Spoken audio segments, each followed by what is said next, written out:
So as we go into making a PC version, I think it's always really critical we focus on some aspects that PC gamers are really looking for. So for this game, a few things we really looked at, apart from all the control stuff, which I think PC is really critical for PC users, and we do an awful lot for, but also look at what is new technology in the PC space. So DirectX 12 is something that obviously is new, and we've worked on a few games with DirectX 12 so far.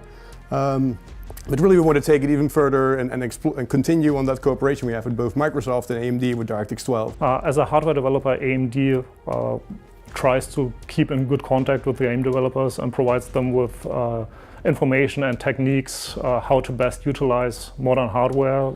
So we partnered up with AMD for Mankind Divided, and this is mostly focused on bringing a good DirectX 12 experience to the PC platform. It's a new API, and we have some experience working with it. The API also looks more like a console API, which means some of the optimizations made on consoles could also be carried over to PC.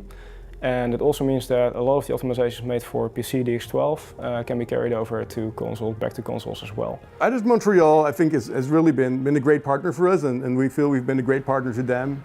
What we really both like about this partnership, and like Eidos Montreal can really focus on the core game itself and the story behind it and a lot of the gameplay mechanics. And on our side, we then really can take that and dedicate all our resources to making that the best game for PC gamers.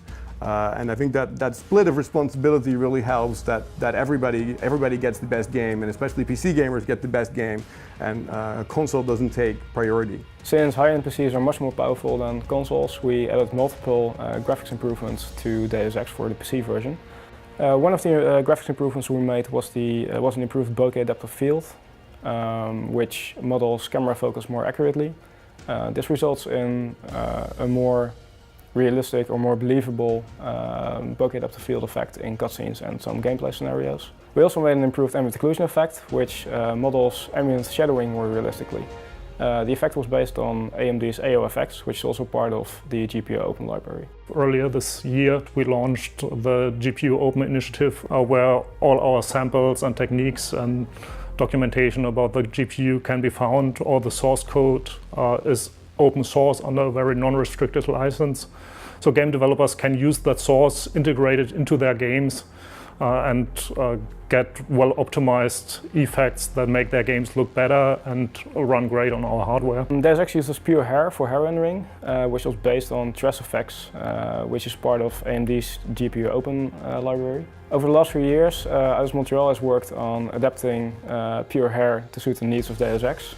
Some of the modifications Eidos Montreal made for pure hair were support for multiple characters, improved tools, and also some Deus Ex specific optimizations.